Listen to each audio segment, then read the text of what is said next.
Hello.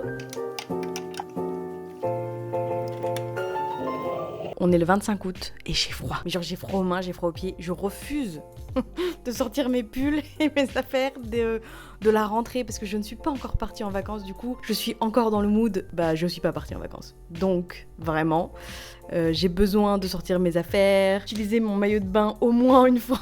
Et je suis quand même un peu dans le mood de la rentrée parce que je reprends un peu le boulot. Pour ceux qui n'ont pas trop suivi ce qui s'est passé et mon absence sur la chaîne YouTube, alors que j'avais dit une vidéo par mois, j'aimerais bien vous faire un tout petit topo, mais je pense qu'on en reviendra un petit peu après dans cette vidéo. J'ai pas envie de vous plomber l'ambiance dès le début, donc voilà, on part sur un petit vlog en mois d'août, donc fin août en plus, pour cette petite semaine où j'essaye de reprendre le boulot avant la rentrée, histoire de me préparer, histoire de pas trop stresser et histoire de me sentir bien quand je reviendrai de vacances.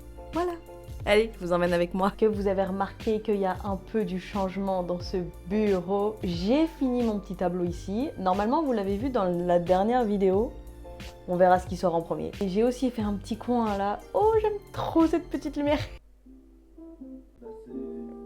C'est un matcha que j'ai ramené du Japon. C'est un matcha qui est déjà latte, donc c'est pour ça qu'il n'est pas très très coloré, mais il est très très bon. J'ai un carnet de croquis qui date de 2015. Oui, 2015, je l'ai acheté parce que je venais d'ouvrir mon activité. J'avais besoin de faire des croquis, des dessins, des vêtements que j'avais envie de créer pour l'atelier. Atelier qui s'appelait Kozoko Création à l'époque. Donc je faisais plein de petites choses. Et puis je me suis remis à Linktober. Une première fois, sans grosse réussite. J'avais fait beaucoup de petits dessins qui n'étaient pas forcément jolis. Voilà, ça me servait aussi de carnet de croquis, de patron, quand je faisais mon atelier de couture. Bref, du coup, tout ça pour dire que je l'ai repris. Il y avait quelques petits dessins que j'aime bien. Celui-là, j'aime bien. Widow, elle est toute petite là. Et j'ai repris le dessin vraiment en été 2019, après que j'ai eu ma tablette. Et je me suis remis à refaire des croquis dans ce style. Toujours mélangé avec un peu de couture parce que je faisais toujours ça à côté. Et puis voilà, je me suis remis à faire des dessins. Au départ, c'était que des draw in your style. Voilà, il y avait pas mal de petites choses. Ça m'a vraiment remis le dessin, le plaisir de dessiner dans mon carnet. Il y a des petites commandes de copines.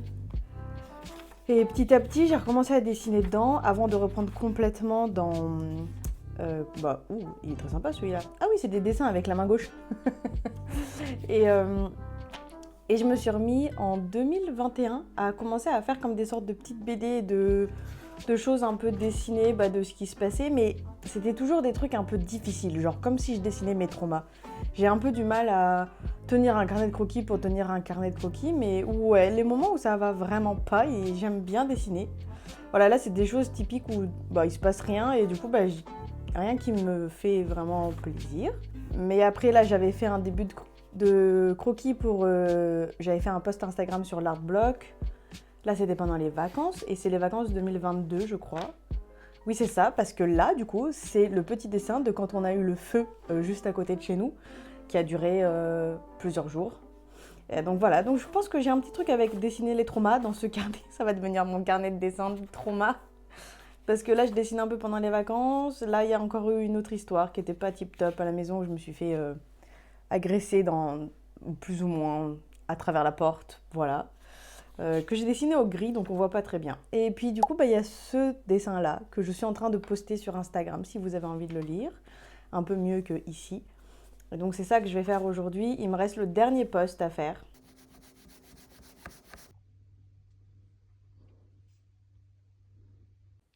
Je vous ai complètement oublié hier. Je suis partie faire mon après-midi et puis après je suis allée faire des courses et on est parti au cinéma pour aller voir Princesse Mononoke et je vous ai complètement oublié. Je m'étais dit trop bien, je vais pouvoir filmer quand on va au cinéma. Du coup, bonjour, on est mardi et aujourd'hui je vais commencer par faire ma petite marche du matin. C'est devenu une habitude depuis début juillet, mi-juillet. Donc ça va faire à peu près... un mois et demi, que j'essaye de marcher 30 minutes tous les jours sur le tapis pour essayer de reprendre un peu d'énergie. Du coup, on fait ça. Puis après, je vous reprends après la douche quand je démarre le boulot. Ça y est, j'ai terminé la douche. Du coup, hier, j'ai fait le carnet de croquis. Je voulais terminer de mettre au propre mes derniers dessins pour terminer un peu ce chapitre. J'ai l'impression que ça m'a fait du bien hier soir de le finir enfin, d'avoir fini de mettre au propre et je sais pas, d'avoir fait la dernière case que j'avais pas encore dessinée. D'ailleurs, je suis très contente. J'ai fini par une petite touche d'humour. En vrai, c'est comme ça qu'on avance avec Mickaël et du coup, je pense que c'était bien. Ça me ressemble en fait de terminer avec ça. Alors oui, effectivement, ça va peut-être paraître bizarre sur un post Instagram. Moi, dans mon croquis, ça rend hyper bien dans mon carnet parce que c'est un carnet qui est un peu perso et tout, mais... Et du coup, enfin voilà, j'ai pas besoin de m'expliquer à moi-même mes blagues, mais on verra comment ça passe. Dans tous les cas, maintenant que j'ai commencé ça, j'ai vraiment besoin que ça se termine sur Instagram. Parce que je me suis rendu compte quand j'ai voulu de programmer un peu mes posts et que j'y arrivais pas du tout parce que j'avais pas terminé cette petite série. Finalement, ça me fait du bien aussi pour ça. Mais voilà, donc là c'est terminé. Je vais aller faire les photos, me faire à manger. Et puis peut-être que je vous explique un peu mieux ce qui s'est passé. Ça alors, on va dire. Mais c'est pas comme si on allait. Je trouve ça choquant. Avoir une serviette. Mia. Écoutez-moi s'il vous. C'est seulement la Municipalité. La fin du discours de remerciement. Dit que le vote ouvrier a fait basculer. C'est quoi cette robe? C'est magnifique. Ça précipitait les choses.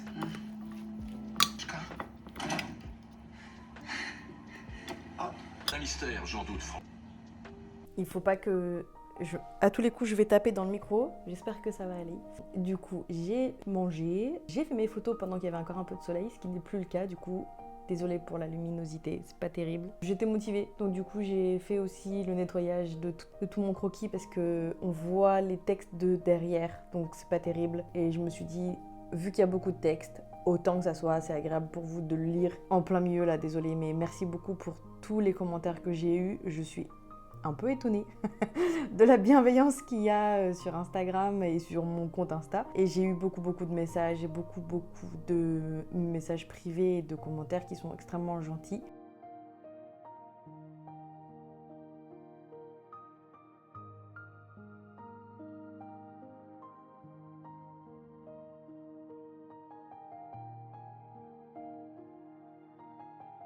On va dire que dans ma bulle, avec mes proches, oui, tout le monde a été incroyable. Par contre, on va dire dans la bulle un petit peu plus large, avec des connaissances et des gens du travail ou quoi, ça a été plus dur. C'est aussi pour ça que j'avais envie de faire le post Instagram et de faire cette vidéo et d'en parler un petit peu. Au moins juste de ce que j'ai vécu, parce qu'on a eu des petites... pas de la méchanceté, mais... de la maladresse, ouais, de la maladresse, des gens qui ne me connaissaient pas du tout et tout ça. Donc voilà, donc je vais arrêter de tourner autour du pot. Vous savez, si vous avez regardé la vidéo juste avant, que je suis en parcours PMA et que ça fait déjà des années. Qu'au début, je voulais pas du tout en parler ici parce que je voulais continuer à vivre ma vie normalement, ce qui n'est pas possible. Honnêtement, je sais pas comment les gens qui le font et qui sont salariés, qui arrivent à bien compartimenter les choses, mais moi, ça fait partie des choses qui sont vraiment le plus compliquées pour moi. Et à force de la fatigue, de mes engagements qui tombent à l'eau, de mes promesses que je tiens pas, de ma perte d'énergie, de ma santé qui part en vrille, en fait, c'était pas possible de continuer, de pas en parler, en fait, tout simplement. Parce que je trouve que ça me fait paraître moins, je sais pas, moins professionnel, plein de choses comme ça. Et du coup, je trouve que c'est pour ça que j'ai décidé d'en parler maintenant. Donc j'ai commencé à en parler un peu en story. J'ai un peu tâté le terrain, j'ai vu les réactions des gens. Et du coup, je me suis dit, ok, je me sens un peu plus en sécurité par rapport à ça. Et j'ai commencé à en parler du coup dans la vidéo par rapport au parcours PMA. Surtout que là, on a attaqué des traitements qui sont plus lourds et qui me demandent beaucoup plus d'énergie. On s'était quitté avec la dernière vidéo du mois de mars et j'étais en fin de parcours. Donc en fin de parcours, ça veut dire que après la stimulation ovarienne, donc là où j'ai des piqûres tous les jours avec une prise de sang et une échographie tous les 2-3 jours environ. Alors moi, ça dépend. Au début, ils sont très espacés et puis après, c'est vraiment presque pas tous les jours, mais presque. parce que mon augmentation de mes hormones est à suivre de très près. Donc là, j'étais déjà extrêmement fatiguée. D'ailleurs, je l'ai remarqué en montant la vidéo, on voit mes cernes qui s'agrandissent au jour le jour. Et là, on était en insémination, donc ça veut dire que Mickaël doit aller au laboratoire. C'est le médecin qui fait l'insémination. Ça demande aussi de prendre une journée, ça demande plus de temps et plus de fatigue, parce qu'il y a beaucoup de stress en fait lié à ça. En janvier, du coup, ça n'a pas marché parce qu'on ne l'a pas fait assez tôt, qui problème dans les calculs. Bref, une petite erreur. Au mois de mars, ça a fonctionné. Je me sentais beaucoup mieux aussi parce que j'avais arrêté de travailler. Donc plus détendue la deuxième fois et tout ça. Fin mars, on a eu les résultats et j'ai été enceinte. Et j'ai dit j'ai été. Lapsus révélateur, je sais pas. Ça vous donne un indice. Donc je ne suis plus enceinte parce que j'ai fait une grossesse extra-utérine et j'ai aussi fait une fausse couche. Donc il y a 2 embryons qui se sont accrochés. Un dans mon utérus mais qui est parti très tôt. Alors il faut savoir qu'en PMA, le test de grossesse se fait au bout de la 2e semaine après l'insémination. En temps normal, pour quelqu'un qui ne passe pas en PMA, il faut compter à peu près 1 mois, ou on compte à peu près, vous êtes censé avoir vos règles 1 mois après, si vous n'avez pas vos règles, faites un test. Des fois c'est plus tard, donc 1 mois et demi, 2 mois des fois, si on n'a pas de symptômes de grossesse. Nous, on le sait extrêmement tôt. Ça veut dire qu'on le sait d'avance qu'il y a un risque de fausse couche qui est très élevé. Donc vous le savez déjà peut-être, mais déjà aux 3 mois, il y a un risque élevé. Mais le premier mois, le risque, il est vraiment énorme. Donc c'est quelque chose qui est super stressant parce que du coup on était hyper contents, ça avait marché, enfin ça avait marché. Et puis on essayait de rationaliser et de garder les pieds sur terre en sachant que c'était la première fois que je tombais enceinte, donc ça pouvait ne pas tenir. Mon taux pourtant avait bien doublé, donc après on fait un contrôle sur le taux de bêta-HCG. C'est le taux, c'est l'hormone de grossesse qu'on appelle un peu comme ça. Pour ce taux-là, moi, il avait doublé dans les 2-3 jours, voire même un peu plus, ce qui était plutôt bon signe. Ce qui pouvait aussi annoncer des mauvaises choses comme des très bonnes choses, par exemple des jumeaux. Ça, quand ce taux il a augmenté, c'était bon signe et je suis restée enceinte 10 jours avant d'avoir des grosses douleurs au niveau du ventre, des douleurs pas normales, pas celles qu'on a l'habitude de sentir quand on a nos règles, surtout que moi j'ai des règles douloureuses. Je pensais vraiment pas dire ça un jour, mais j'ai vraiment appelé Mickaël en disant « Ok, là, il y a un problème, je le sens, je le sais, je sais qu'il se passe un truc. » Et je pensais vraiment pas qu'on sentait ce genre de choses. Il faut croire que si, en fait. Qu'on sent vraiment quand il y a quelque chose qui va pas. On a appelé directement le médecin. Encore une fois, j'ai un peu trop tardé à appeler le médecin parce que je pensais que c'était quand même pas très grave et qu'il fallait attendre. Lundi, ils nous ont pris tout de suite en urgence, en fait, à la PMA. Ils ont tout de suite vu qu'il y avait quelque chose qui clochait, mais sans savoir quoi dire, parce que ça faisait, du coup, j'étais enceinte de 3 semaines. Enfin, ils savaient pas comment appréhender la chose, en fait, parce que c'est trop tôt. Tout simplement, c'est trop tôt. Ils nous l'ont vraiment dit, avant les 7 semaines, tant qu'on n'a pas entendu le cœur battre, on est sûr de rien. Et des fois, il se passe des miracles, et des fois, il se passe des choses... alors on va dire grave ou pas grave, mais en tout cas pas celle qu'on attend. Donc moi, il croisait les doigts quand même très très fort. Et sauf qu'à ce moment-là, j'avais des douleurs qui venaient et qui repartaient, j'avais des saignements qui m'inquiétaient beaucoup.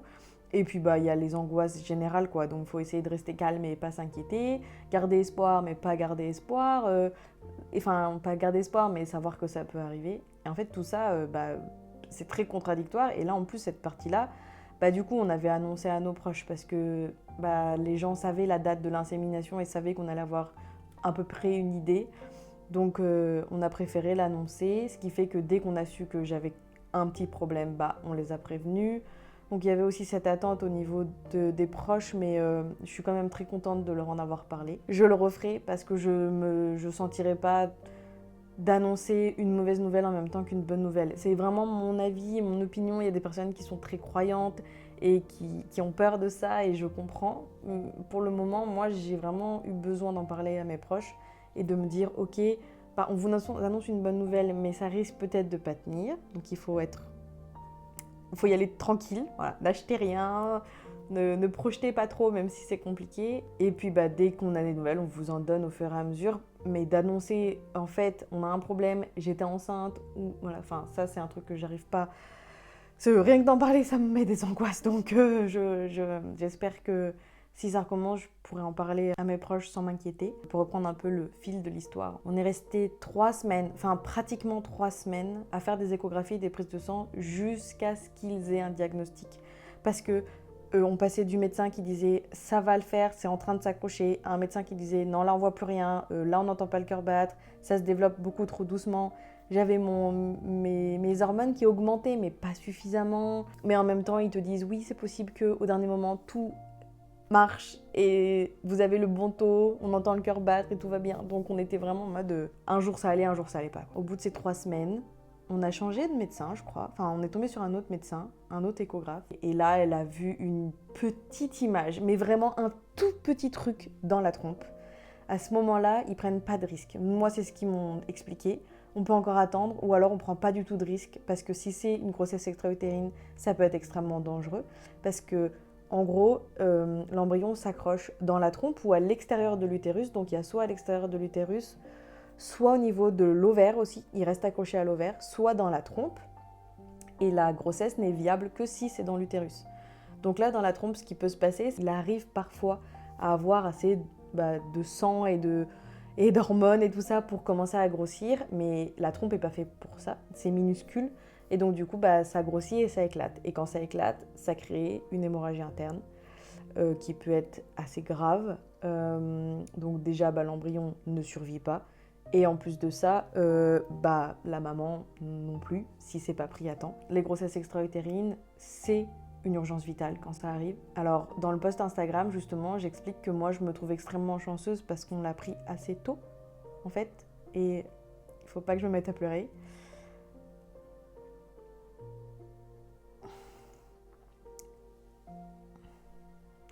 Donc, je disais, on a eu de la chance parce que... Ok, il faut se calmer. Donc je disais, on était un peu plus calme, que nous, on a eu de la chance parce qu'on a été en PMA et qu'on a pu le prendre vraiment hyper tôt. Donc bien avant que ça m'abîme trop la trompe, bien avant que je puisse entendre le cœur battre, en fait. Et ça m'a permis d'être, à mon avis, beaucoup plus détachée et d'être ok, il faut prendre ça en charge, il faut qu'on s'en occupe, on fait le traitement, voilà. Enfin, il y avait des décisions un peu difficiles à prendre.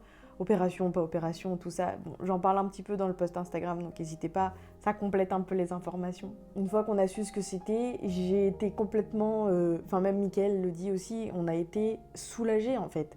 Soulagés parce que ça faisait 3 semaines qu'on savait pas ce qui se passait, que ça fait 3 semaines qu'on se projetait plus du tout. Enfin, on s'est projeté pendant 10 jours et après, on a tout arrêté, on a tout stoppé.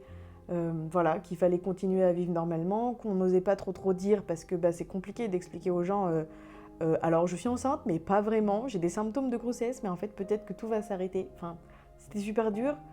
C'est pour ça que sur Instagram, c'était compliqué aussi d'en parler parce que j'avais trop peur de recevoir des tonnes de questions, alors que moi-même, j'avais pas les réponses. Donc une fois qu'on a su, on a eu le choix entre l'opération et un médicament qui s'appelle le méthotrexate. C'est une sorte de chimiothérapie parce qu'on peut pas faire un avortement classique où il y a une aspiration ou alors avec un avortement médicamenteux. Moi en plus, ils avaient vu une image dans l'utérus, donc a priori il y avait déjà un embryon dans l'utérus qui n'a pas tenu. C'était les 2 semaines, donc c'était peut-être un peu tôt et tout ça. Donc ça c'est une fausse couche qu'on appelle une fausse couche précoce. En fait les saignements qui étaient liés à cette fausse couche et ensuite il y avait cette grossesse dans la trompe en plus qui posait un problème. Donc là on a préféré le méthotrexate parce que j'avais pas beaucoup de douleurs en fait. J'avais ces saignements, mais j'avais pas des douleurs énormes. J'avais mal, mais j'avais des symptômes de grossesse qui me faisaient plus de difficultés au quotidien. Mais voilà, donc on a décidé ça. Et surtout, je réagis extrêmement mal aux opérations. J'ai un vrai souci avec les anesthésies générales. Donc voilà, donc plus j'évitais, mieux c'était pour moi. Surtout qu'il nous a bien expliqué que si on opérait, on enlevait la trompe pour éviter que ça revienne. Parce qu'il y a une chance sur 2 pour que ça revienne. Moi, j'étais pas prête, je pense. Donc j'ai préféré prendre le médicament. Même maintenant, au mois d'août, là, est-ce que j'ai l'impression d'avoir fait une bêtise ou pas? J'en ai aucune idée. Je pense que dans les 2 cas, ça m'aurait mis extrêmement mal. L'opération, je mets extrêmement longtemps à m'en remettre. Mais peut-être que ça aurait été plus simple, j'en ai aucune idée. Est-ce que le méthotrexate finalement, voilà. Bon, dans tous les cas, ça posait un problème. Enfin, le méthotrexate a quand même des inconvénients aussi. C'est qu'une fois qu'on a pris le médicament, dans les 2-3 mois, il ne faut pas que je retombe enceinte parce que ça peut faire des malformations au niveau du fœtus, donc il faut à tout prix éviter. Voilà, on ne reprend pas la PMA ni rien. Mais le plus gros, et celui que j'avais pas imaginé, c'est les douleurs que déclenche la chimiothérapie. Parce que là, c'est pas que au niveau du ventre qu'il y a des problèmes, c'est absolument dans tout ton corps que plus rien ne va. Courage et toute ma force aux personnes qui ont un cancer, parce que la dose que j'ai eue moi, elle est ridicule en fait. J'ai eu une dose une semaine et en fait ça n'a pas fonctionné, donc la semaine d'après j'ai eu une deuxième dose qui elle m'a vraiment mis par terre. En fait je peux même pas vous expliquer ce qui s'est passé parce que j'ai l'impression d'avoir oublié des choses, mais vraiment cette dose de méthotrexate, la deuxième, j'ai senti, je l'ai bien senti passer. Une fois que ça s'est terminé, ça, il reste la fatigue, il reste le questionnement, il reste des douleurs. Moi en plus de ça, j'ai des problèmes de dos en ce moment qui sont liés à la PMA, j'en suis sûre et certaine. La fatigue de la PMA fait que tout ça, enfin vraiment, je sais pas. J'ai beaucoup comparé en me disant oui, mais il y en a, ils reprennent après l'opération, 1 mois et demi après, ils sont au boulot et tout ça. Et moi, je comprenais pas pourquoi j'étais au bout de ma vie 3 mois après. Enfin, donc là, ça va un peu mieux. Je commence un petit peu mieux à accepter tout ce qui s'est passé, mais j'étais dans un état où en fait, je comptais chaque minute en fait. Enfin, genre littéralement dans ma journée, s'il y avait un seul truc que je faisais, c'est aller me laver, me faire à manger, c'était impossible. C'est Mickaël qui me préparait les repas. Je descendais de la chambre, j'allais me mettre dans le canapé, je mangeais et les seuls allers-retours que je me permettais, c'est les toilettes et d'aller me laver. Et après la douche, souvent, j'allais me coucher. Enfin, j'étais dans un état de fatigue que vraiment je n'imaginais même pas. Et petit à petit, c'est revenu. Mais j'étais quand même hyper inquiète que ça revienne jamais, que je puisse jamais reprendre la PMA parce que j'étais vraiment beaucoup trop épuisée. Je suis contente mi-juillet par là. Enfin, bon, il y a eu un autre épisode au mois de mai, le 11 mai, où là, en fait, j'ai eu des douleurs qui sont revenues. Alors, les médecins, au début, le samedi, m'ont dit « Oui, c'est normal, c'est les douleurs un peu fantômes qui reviennent liées au méthotrexate, donc à la chimiothérapie. Une semaine après, vous pouvez re-avoir des douleurs que vous avez déjà eues. » Donc là, j'étais très, très contente. Et en fait, c'est pas du tout passé. Le dimanche, j'ai eu des douleurs qui se sont déclenchées vers 20h. Ça a augmenté, ça venait par vagues. Donc j'avais genre 5 minutes de pause, 2 minutes de douleur, à me plier en deux et à hurler dans le coussin. Et petit à petit, ça continuait, ça s'accélérait et ça venait par vagues comme ça. Et au bout d'un moment, je me suis dit, mais on dirait des contractions. J'en ai jamais eu, mais j'ai l'impression que c'est ça parce que je me suis mis à chronométrer. Donc en fait, à ce moment-là, Mickaël a commencé à téléphoner au SAMU. Ils ont répondu assez rapidement la première fois. On leur a expliqué ce qui se passait parce qu'on avait déjà des informations. Ils savaient aussi que j'avais eu le médicament. Et ils nous ont dit « Ok, on va vous passer le médecin. » On l'attend encore.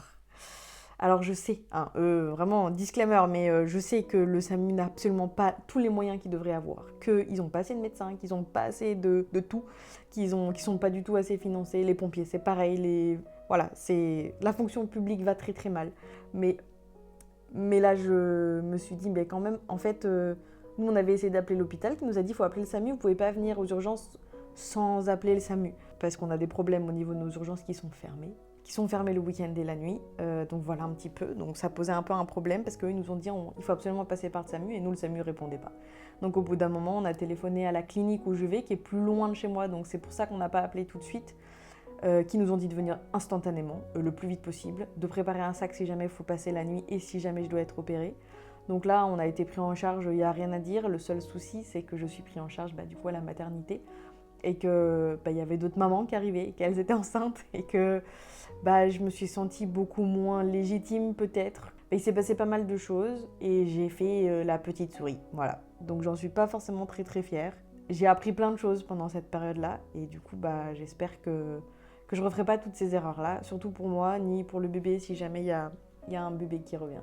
Ça, c'était un moment pas terrible, donc j'ai passé la nuit à l'hôpital un peu sous surveillance, donc échographie et les prises de sang. Le lendemain matin, pareil, et puis ils m'ont laissé repartir, ils m'ont dit que c'était en fait la fin, que ce que j'ai eu, c'est des contractions utérines parce que mon corps a capté que j'étais plus enceinte, que sûrement que j'avais mon taux de bêta qui était en train... Enfin oui, mon taux de bêta était à 14, alors que j'étais à 3500 quelques semaines avant. Même quelques jours avant en fait. Donc là vraiment ça voulait dire que le méthotrexate avait bien fonctionné, que la trompe avait souffert parce que j'ai un hématome quand même sur la trompe et ça c'est extrêmement douloureux. Donc c'est pour ça que j'avais un petit peu mal petit, beaucoup, que j'avais beaucoup mal quand je marchais, quand je me déplaçais, quand je me couchais, quand je m'allongeais, je pouvais plus m'allonger à côté, à gauche, enfin bref. Après, à ce moment-là, ils m'ont laissé repartir, ils m'ont dit que les douleurs allaient durer pendant une petite semaine, mais qu'après, normalement, ça devrait aller, qu'il faudra recontrôler. Donc là, on s'est mis à contrôler une fois par semaine, échographie, prise de sang. Et puis, début juin, c'était vraiment terminé. Le médecin a dit, c'est bon, vous êtes tranquille, vous pouvez reprendre une vie. Donc là, on est un peu parti, on a repris la voiture, bon, difficilement, mais quand même. Reprise un peu de la vie. Et j'étais encore en convalescence et je me suis rendu compte que j'avais besoin de repos et qu'il fallait vraiment que je prenne soin de moi pour que je récupère ma santé, que je récupère aussi mon corps, que je me réapproprie tout ce qui s'est passé et que j'ai un peu mis un truc en tête, mais en me disant quand on se fait une entorse à la cheville et qu'elle est mal soignée, et ben en fait elle revient tout le temps et on peut avoir des vrais soucis après au niveau de sa cheville qui est fragilisée. Et du coup je me suis dit, Lucie, là c'est déjà pas tip top, ton corps il est déjà au bout de sa vie, si tu prends pas le temps de te reposer et de récupérer pleinement, il n'y aura pas possibilité d'une autre grossesse en fait. Enfin, ton corps il sera pas prêt à accueillir tout ça. Donc prends tout le temps qu'il faut pour que ça aille mieux. Et comme ça, quand tu vas reprendre le travail, ça ira nettement mieux. Et tous les médecins m'ont dit que c'était ok de faire ça et tout. La psy aussi, les gens autour de moi aussi. Et du coup, bah, c'est ce que j'ai fait. Donc voilà, c'est pour ça que je reviens que maintenant. J'ai pris le temps aussi d'en parler ici parce qu'il y aura un avant et un après, je suis certaine de ce qui vient de se passer. Je suis déjà en train de voir que je change dans ma façon de travailler. J'ai un peu du mal à me réorganiser là. Il y a des choses qui sont plus importantes maintenant. Il y a plein de personnes qui m'ont dit, en fait, t'as des projets dans la vie et c'est ceux-là qui doivent passer en priorité. Le reste est complètement annexe. Faut pas que je me mette à pleurer. Mais du coup, ça m'a touchée. Et voilà. Et donc, je vais m'arrêter là. J'ai un peu du montage à faire. Et là, je sais que j'ai parlé beaucoup trop longtemps. Donc, j'espère que ça sera pas trop galère à monter. Et que ça sera pas trop chiant pour vous de regarder tout ça. Je vais m'arrêter là. Ouais, je vais m'arrêter là.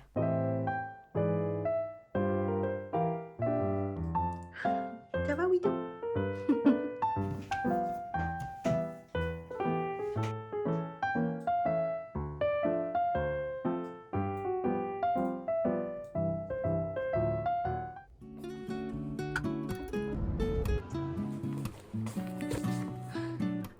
S'il y a un truc que je déteste plus que tout, c'est de faire les courses.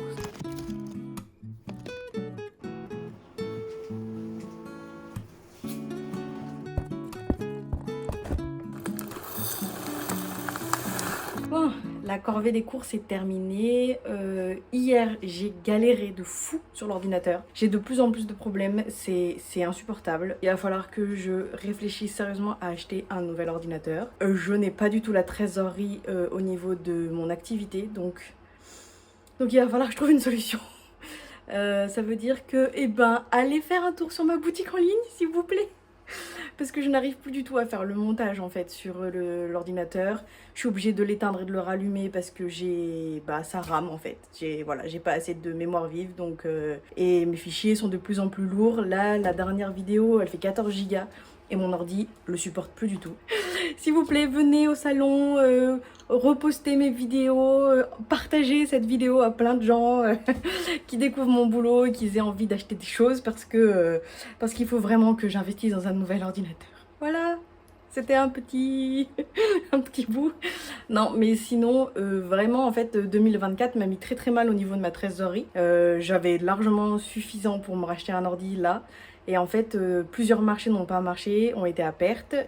Cette année, j'ai dû annuler des marchés et je n'ai pas été remboursée. Et donc toutes ces petites choses, il a fallu que je les compense et ma trésorerie a servi à ça.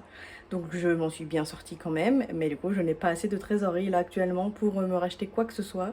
Ni un téléphone, ni un ordinateur, ni rien. Donc, étant donné que c'est quand même 90% de mon travail, c'est un peu compliqué. Bon, je vais aller manger et puis après, je vais aller attaquer le boulot.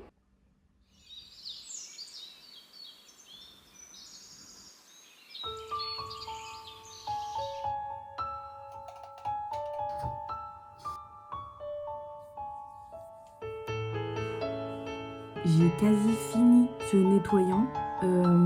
C'est un produit Irene, la marque Irene, produit japonais il me semble. Et c'est son de riz japonais et acide hyaluronique. Et en fait tu mets dans ta main, ça fait une petite poudre et après tu mets un peu d'eau et ça fait de la mousse. Je crois que c'est mon nettoyant préféré de toute la Terre. Il faut que je me rachète. Hello.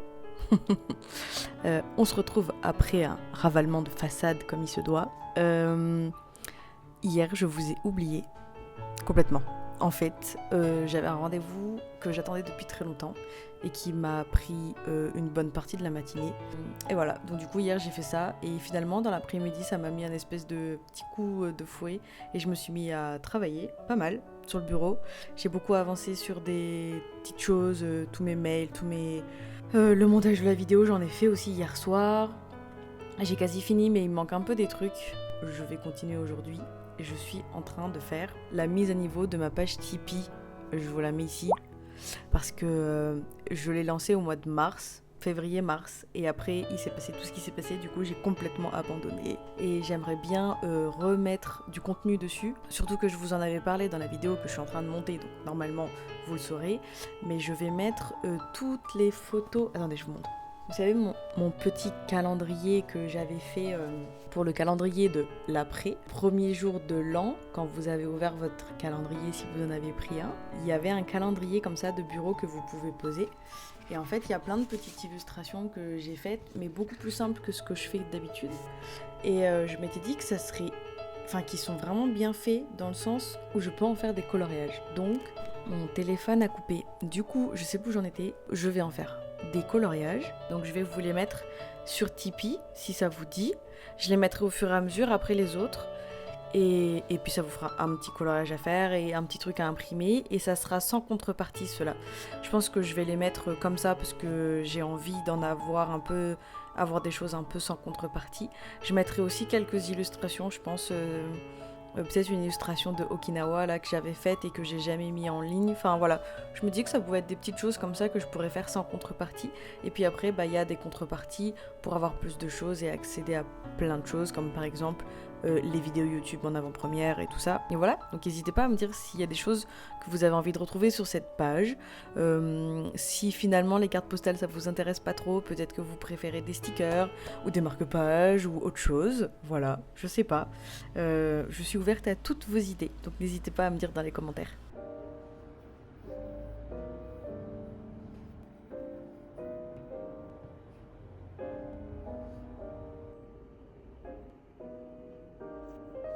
Bon, j'ai quasi terminé petit coloriage. Il me reste, je crois, 3 mois à faire. Ensuite, il faut que je les poste sur Tipeee. Alors, je pense que je vais sortir tous ceux qui sont déjà censés être là. Et j'essaierai de programmer, j'ai jamais fait.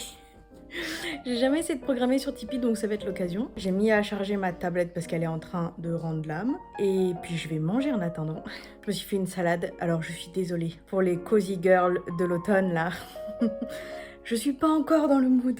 Il me manque encore quelques petites terrasses, quelques glaces, encore une overdose de tomates mozza. Et après ça sera bon, je vous promets. On se met dans le mood cosy, automne et tout. Pour le moment, il me manque encore quelques petits jours.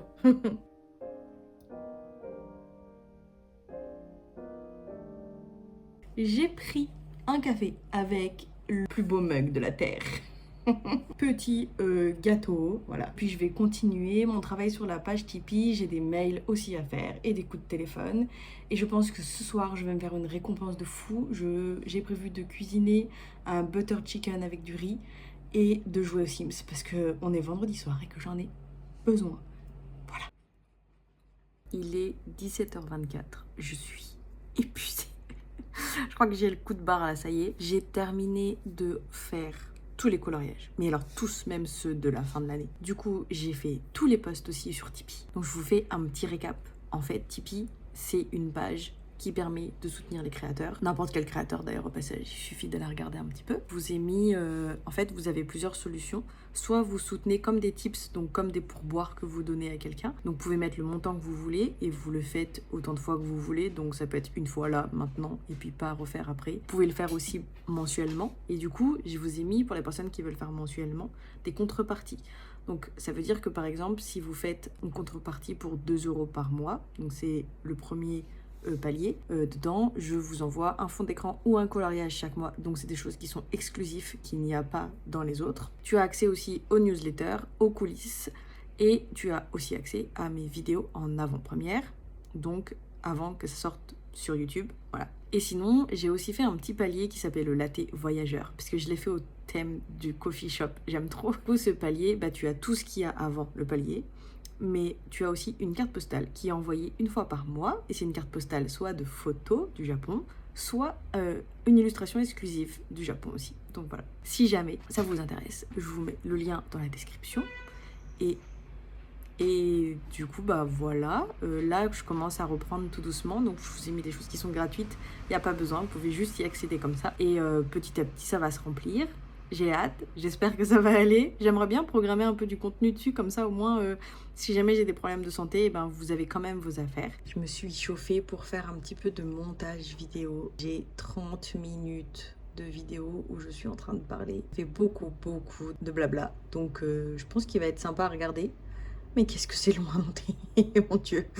Il faut vraiment que j'arrête de parler alors que je suis actuellement en train de papoter et que je vais râler après sur le vlog du mois d'août. Mais c'est pas grave, là je vais essayer d'intégrer tous les textes, toutes les images et toutes les petits trucs en plus. Et bien entendu, je suis toujours en train de vérifier ma mémoire vive, mon processeur en même temps pour voir qu'est-ce qui fait que ça bug. A priori, je pense que là, on est sur un gros problème de mémoire. Je dois vraiment penser à me racheter un ordinateur. En attendant, je vais essayer de faire ça. Je pense que les prochains salons, ça va m'aider à payer le reste. Et puis Noël peut-être. On va voir si le Père Noël il est gentil. Enfin, j'essaye de travailler. Si ce petit chien, il me laisse tranquille, mais je crois que... T'as faim? Mais c'est pas l'heure de manger là. Mais non, tu me laisses encore un petit temps. Et après on va manger. Mais c'est pas l'heure maintenant là. Pas du tout. Regarde-moi ça là. Non mais regardez comment elle essaye de me... Arrête. Oh, elle est trop mignonne. Regarde-moi ça. Voilà, c'est pas possible.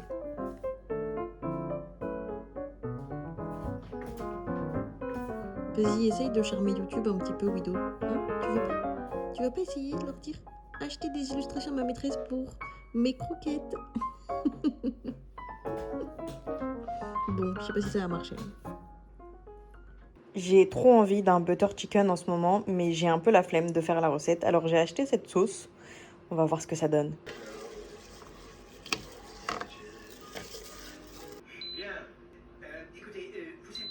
Je sais pas si c'est bon, mais ça sent vraiment très bon.